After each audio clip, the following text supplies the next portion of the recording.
आयत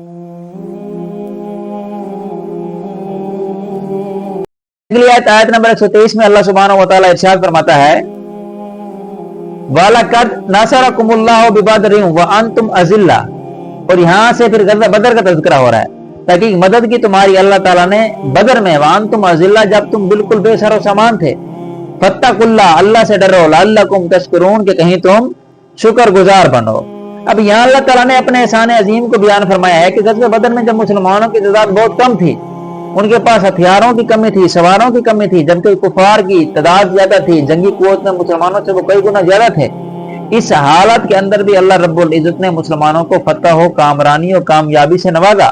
जंग बदर जो है वो 17 रमजान 2 हिजरी को हुई, जुम्मा के दिन हुई। मुसलमानों की तादाद 313 थी, कुफार की तादाद 1000 थी। बदर एक कुआं है जो एक शख्स बदर बिन आमिर ने खुदा था, उसके नाम पर इस इलाके का नाम बदर हो गया। और ये इलाका जो है मक्का और मदीना के दरमियान में है। अब इसके अंदर ये है कि बदर के अंदर अल्लाह रब्बुल इज्जत ने फरिश्तों से मदद की, जैसे जिक्र उसका अगली आयत में आएगा कि जंग में फरिश्ते लड़े, उन्होंने मुसलमानों की मदद की, लेकिन अल्लाह उनकी मदद को अल्लाह ताला की मदद फरमा रहा है कि बदर में अल्लाह ने तुम्हारी मदद फरमाई। जबकि हकीकत के अंदर ग़ज़वा बदर के अंदर फरिश्ते उतरे थे, फरिश्तों के जरिए अल्लाह रब्बुल इज्जत ने मुसलमानों की मदद फरमाई। तो इससे मालूम हो रहा है कि अल्लाह ताला अपने प्यारों की मदद फरमाता है। वो फरिश्ते उतार कर फरमाए, वो जिस तरह फरमाए, किसी न किसी तरीके से अल्लाह रब्बुल इज्जत अपने बंदों की मदद फरमाता है। और इस फरिश्ते उतरने का जो तफसीली जिक्र है, ग़ज़वा बदर का तफसीली जिक्र इंशाअल्लाह आगे सूरह अनफाल के अंदर आएगा। इसे अगली आयत, आयत नंबर 124, इस आयत नंबर 124 के अंदर अल्लाह सुब्हानहू व तआला इरशाद फरमाता है, इज़ तक़ूलू लिल मुमिनीन, ऐ महबूब जब आप मोमिनीन से फरमाते थे, अलैन यकफियकुम, क्या तुम्हें ये काफी नहीं है, अन युमिद्दकुम रब्बुकुम, के मदद फरमाए तुम्हारा रब, बिसलासति आलाफिम मिनल मलाइकति मुनज़लीन, क्या तुम्हें ये काफी नहीं है कि तुम्हारा रब तुम्हारी मदद फरमाए 3000 फरिश्ते आसमान से नाज़िल हुए, मुनज़लीन यानी उतार कर। अब इस आयत के अंदर अल्लाह रब्बुल फरमा रहा है कि क्या तुम्हें ये बात काफी नहीं है कि अल्लाह रब्बुल इज्जत तुम्हारी मदद फरमाए फरिश्ते उतार कर। अब इस आयत के अंदर हुजूर अलैहिस्सलातु वस्सलाम सहाबा कराम को हौसला देते हुए उनकी हिम्मत बढ़ाते हुए फरमा रहे हैं कि क्या तुम्हें ये काफी नहीं कि अल्लाह ताला 3000 फरिश्ते आसमान से नाज़िल करे तुम्हारी मदद करें। इसके बाद फरमाना है कि 3000 फरिश्तों के साथ ही नहीं, बल्कि अगर तुम सब्र और तकवा इख्तियार करो, जैसा कि इसकी अगली आयत है, आयत नंबर 125 में अल्लाह सुब्हानहू व तआला जैसे इरशाद फरमाता है, भला हाँ क्यों नहीं, इन तस्बिरु, अगर तुम सब्र करो, व तत्तकू, और परहेजगारी करो, तकवा करो, व यातूकुम मिन फौरिहिम, और तुम पर अचानक हमला आवर हो जाए दुश्मन, हादा युमदिदकुम रब्बुकुम बिखमसाति आलाफ, तो मदद फरमाएगा तुम्हारा रब 5000 मिनल मलाइकति, फरिश्तों से, मुसव्विमीन, निशान ज़दा, यानी अगर तुम्हारे ऊपर काफिर अचानक हमला हो जाए तो तुम्हारी 5000 फरिश्ते, यानी 5000 फरिश्ते अल्लाह ताला नाज़िल फरमाकर तुम्हारी मदद फरमाएगा। और ये एक गैबी खबर थी जो बाद में पूरी हुई, और सहाबा कराम के सब्र और तकवा की बदौलत अल्लाह ताला ने 5000 फरिश्तों को नाज़िल किया जिन्होंने मैदान बदर में मुसलमानों की मदद की। अब इससे चंद मसाइल मालूम होते हैं इस बदर के वाक़े से कि बदर में शिरकत करने वाले तमाम मुहाजिरीन, अंसार, साबिर और मुत्तकी हैं, क्योंकि अल्लाह ताला ने इस आयत में नाज़िल फरमाया है अगर तुम सब्र करो और तकवा इख्तियार करो, परहेजगारी करो, क्योंकि बदर के अंदर मुहाजिरीन और अंसार थे, लिहाजा उनके तकवे की बात आ गई। दूसरी बात, बदर में तशरीफ लाने वाले फरिश्ते दूसरे फरिश्तों से अफजल हैं कि अल्लाह ताला ने उन पर खास निशान लगा दिए थे। अल्लाह ताला ने फरमाया मुसव्विमीन बिखमसति आलाफिन मिनल मलाइकति मुसव्विमीन, 5000 फरिश्ते निशान ज़दा। और हदीस के अंदर इसकी सराहती मौजूद है कि बदर में उतरने वाले फरिश्ते दूसरे फरिश्तों से अफजल हैं। तो शोधा बदर की फजीलत भी है कि बाकियों पर इनकी ज्यादा है, जैसे कि हज़रत अनस रज़ी अल्लाह ताला अन्हु ने फरमाते हैं कि ग़ज़वा बदर के दिन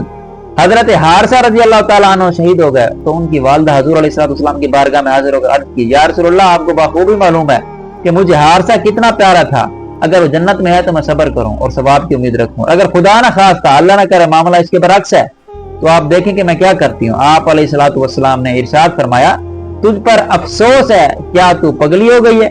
क्या खुदा की एक ही जन्नत है, उसकी तो जन्नतें बहुत सारी हैं, और बेशक हारिसा रज़ी अल्लाह ताला अन्हु जन्नतुल फिरदौस में है। तो सही बुखारी के अंदर ये हदीस पाक बयान की गई, यानी ग़ज़वा बदर में शहीद होने वाले सहाबा कराम का मकाम और मर्तबा जो है बहुत आला है।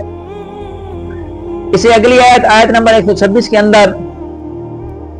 اللہ سبحانہ و تعالی ارشاد فرماتا ہے بما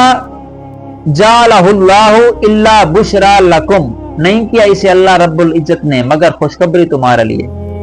وَلِتَطْمَئِنَّ قُلُوبُكُمْ، اور تاکہ تمہارا دل جو ہے سکون پائیں، تاکہ دل جو تمہارے ہیں چین پائیں، وَمَن نَصْرُ إِلَّا مِنْ عِنْدِ اللَّهِ الْعَزِيزِ الْحَكِيمِ، اور مدد تو نہیں ہے مگر اللہ تعالیٰ کی طرف سے جو غالب حکمت والا ہے۔ اب اس آیت کے اندر فرمایا گیا ہے کہ فرشتوں کو اتار کر اللہ رب العزت نے تمہاری مدد فرمائی، وہ تمہارے لیے خوشی ہے اور تمہارے لیے دلوں کا سکون ہے۔ اور مسلمانوں کو یہ بھی یاد رکھنی چاہیے کہ حقیقی مدد اسباب اللہ تعالیٰ کی طرف سے ہوتے ہیں۔ انسان ذاتی طور پر کوشش کرتا ہے، بندہ صرف اسباب پر نہیں بلکہ مسبب الاسباب پر بھی نظر رکھے، صرف اسباب پر بھروسہ نہیں رکھنا چاہیے بلکہ اصل بھروسہ جو ہے وہ مسبب الاسباب یعنی جو اللہ رب العزت کی ذات ہے اس پر بھروسہ رکھے اور اسی پر توکل کرے۔ اسی اگلی آیت نمبر 127 کے اندر اللہ رب العزت ارشاد فرماتا ہے لِيَتَّعَ طَرَفًا مِنَ الَّذِينَ كَفَرُوا، اس لیے تاکہ کاٹ دے ایک حصہ ان کا جنہوں نے کفر کیا، او یکبتہم، یا انہیں ذلیل کر دے، فَيَنْقَلِبُوا خَائِبِينَ، کہ وہ نامراد پھر جائیں۔ اللہ تعالیٰ ان کا ایک حصہ کاٹ دے، یعنی اللہ تعالیٰ نے مسلمانوں کی جو مدد فرمائی اس لیے فرمائی کہ اس کے اندر کافروں کے بڑے بڑے سردار مارے جائیں، گرفتار کیے جائیں اور اس کے ذریعے کافروں کی قوت ختم ہو۔ چنانچہ بدر کے اندر ایسا ہی ہوا، ابو جہل بدر کے اندر مارا گیا، ان کے 70 کفار کے بڑے سردار جو تھے وہ مارے گئے، 70 جو ہے وہ قید کیے گئے۔ اسی اگلی آیت نمبر 128 کے اندر اللہ سبحانہ و تعالیٰ ارشاد فرماتا ہے لیس لک من الامر شیء، تمہارے ہاتھ کچھ نہیں ہے، او یتوب علیہم او یعذبہم، یا تو انہیں توبہ کی توفیق دے دے، او یعذبہم، یا ان پر عذاب کرے، فإنہم ظالمون، تو وہی جو ہیں ظالم ہیں۔ اب اس کے بعد آگے ایک اور بات کا تذکرہ کیا جا رہا ہے، ہجرت کے 4تھے سال سفر کے مہینے میں غزوہ بدر 2 ہجری میں ہوا، غزوہ اور 3 ہجری میں ہوا، اس سے آگے بات کی جا رہی ہے کہ ہجرت کے 4تھے سال کی۔ ہجرت کے 4تھے سال سفر کے مہینے میں حضور علیہ السلام نے 70 قاری صحابہ کرام کو مکہ اور عسفان کے درمیان ایک جگہ بئر معونہ کی طرف بھیجا تاکہ وہاں لوگوں کو قرآن پاک کی اور دینی مسائل کی تعلیم دیں۔ عامر بن طفیل نے دھوکے سے انہیں شہید کر دیا۔ ان کافروں کے خلاف حضور علیہ السلام نے بربادی کی دعا کا ارادہ فرمایا تو اللہ تعالیٰ نے آپ علیہ السلام کو روک دیا۔ اس کے متعلق آیت نازل فرمائی کہ آپ کا اس معاملے سے تعلق نہیں ہے، اللہ چاہے تو انہیں توبہ کی توفیق دے دے اور چاہے تو انہیں عذاب میں ڈال دے، کیونکہ وہ لوگ جو ہیں ظالم ہیں، اور فرما دیا کہ آپ ان کے لیے کوئی دعا نہ کریں، ان کا معاملہ اللہ پر چھوڑ دیں، اللہ اگر چاہے گا تو توبہ کی توفیق دے گا اور چاہے گا تو عذاب دے گا۔ یہ حضور علیہ السلام کی وہ مبارک تربیت ہے جو رب العالمین نے خود فرمائی اور ہر جگہ اپنے حبیب علیہ السلام کی اللہ رب العزت نے کامل رہنمائی فرمائی۔ اسی اگلی آیت نمبر 129 کے اندر اللہ سبحانہ و تعالیٰ کیا فرماتا ہے وَلِلَّهِ مَا فِي السَّمَاوَاتِ وَمَا فِي الْأَرْضِ، اور اللہ ہی کے لیے جو کچھ آسمانوں میں ہے اور جو کچھ زمینوں میں، یعنی ہر چیز کا خالق و مالک جو ہے